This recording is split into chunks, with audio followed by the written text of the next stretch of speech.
बिस्मिल्लाहिर्रहमानिर्रहीम। अस्सलाम वालेकुम। क्या सऊदी अरब में नए कानून के बाद कफील निज़ाम ख़त्म कर दिया जाएगा या सिर्फ उन्हीं के कामों की तजदीद होगी जिनके पास मुसद्दक़ा वर्क एग्रीमेंट होंगे? सऊदी अरब में रोज़गार की गरज से 25 लाख से ज़्यादा पाकिस्तानी मुकीम हैं। पाकिस्तानियों की एक बड़ी गिनती की शिकायत रहती है कि इन्हें मुआहदे के मुताबिक कम तनख्वाह दी जाती है या कफील इन्हें कई माह से तनख्वाहों की अदायगी नहीं करता और तनख्वाह मांगने पर उल्टा इनके खिलाफ केस दर्ज करवा दिया जाता है या इन्हें मफरूर ज़ाहिर करके इनके खिलाफ आरोप लगा दिया जाता है। ताहम सऊदी हुकूमत की जानब से तारकिन वतन के लिए मुलाजमत का नया कानून मरतब किया जा रहा है जिसका आगाज 15 मार्च 2021 से किया जाएगा, जिसमें बहुत सी तब्दीलियाँ मुतवक्के हैं। इन तब्दीलियों से तारकिन मुलाजमीन के हालात में बेहतरी का इम्कान है और मकामी लेबर मार्केट भी तरक्की की जानब गामजन हो सकती है। नए आने वाले कानून के मतलब अभी तक कवानीन की वजाहत नहीं की गई। इस बारे में मुख्तलिफ वजारतें मामलात के तमाम पहलू पर गौर कर रही हैं ताकि जामिया निकात मरतब करके इन्हें लागू किया जा सके।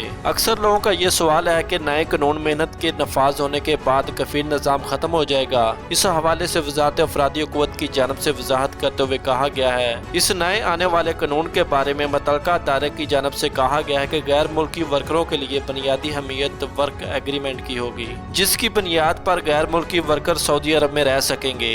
सऊदी अरब में लेबर मार्केट को मुनज़्ज़म करने के लिए माहर और पेशावर कारकुनों को ही अहमियत दी जाएगी, जिसके लिए मुलाजमत तलाश करने वाले वर्करों की तलीमी काबिलियत और इनका साबका तजर्बा यानी डिप्लोमा इंतहाई अहम होगा।